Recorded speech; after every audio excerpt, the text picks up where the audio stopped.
और दिल्ली के मालवीय नगर में भीषण अग्निकांड हादसे में 21 लोगों की मौत के बाद कई घायल हैं और मृतकों में गुरुग्राम के अग्रवाल परिवार के 8 सदस्य भी शामिल हैं। परिवार के एक बुजुर्ग सदस्य के इलाज के लिए ये दिल्ली आए हुए थे और इस बीच ये अग्निकांड हो गया कल सुबह और परिवार के 8 लोग काल के गाल में समा गए।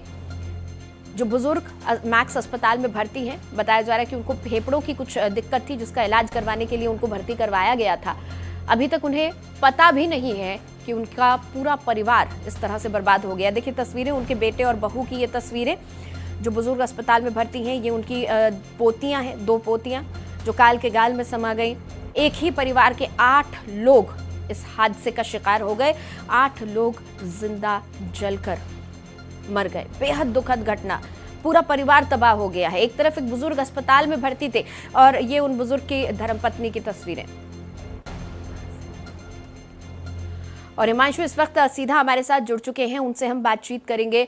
हिमांशु, क्या जानकारी मिल पा रही है? सबसे पहले तो घायलों के बारे में बताएं कि अब क्या स्थिति है, उसके बाद हम लोकेश बजाज की बात करेंगे, लवकेश बजाज की।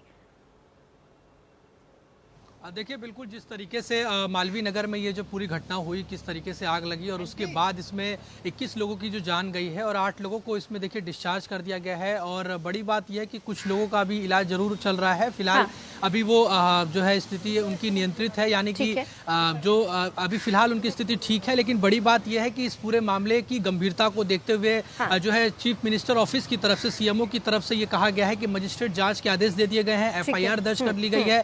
और बड़ी बात यह है कि इस पूरे मामले को लेकर एक अभियान भी चलाया जाएगा। दिल्ली में जहां भी जो गेस्ट हाउस ऐसे हैं जो सुरक्षा मानकों का पालन नहीं कर रहे हैं या फिर इलीगल तरीके से बनाए गए हैं, उनके खिलाफ कड़ी कार्रवाई की जाएगी। यानी कि इस घटना के बाद अब संज्ञान लिया गया है सीएमओ की तरफ से, वहीं मेयर ऑफिस की तरफ से भी कहा गया है कि हिमांशु, ये अभियान शायद बहुत देर हो चुकी है चलाने के लिए, लेकिन क्या कह सकते हैं, अब देर आए दुरुस्त आए। शायद इस दुर्घटना से पहले हमने कर लिया होता तो बेहतर होता, आज ये जिंदगी बच गई होती। बहुत शुक्रिया हिमांशु इस बातचीत के लिए आपका।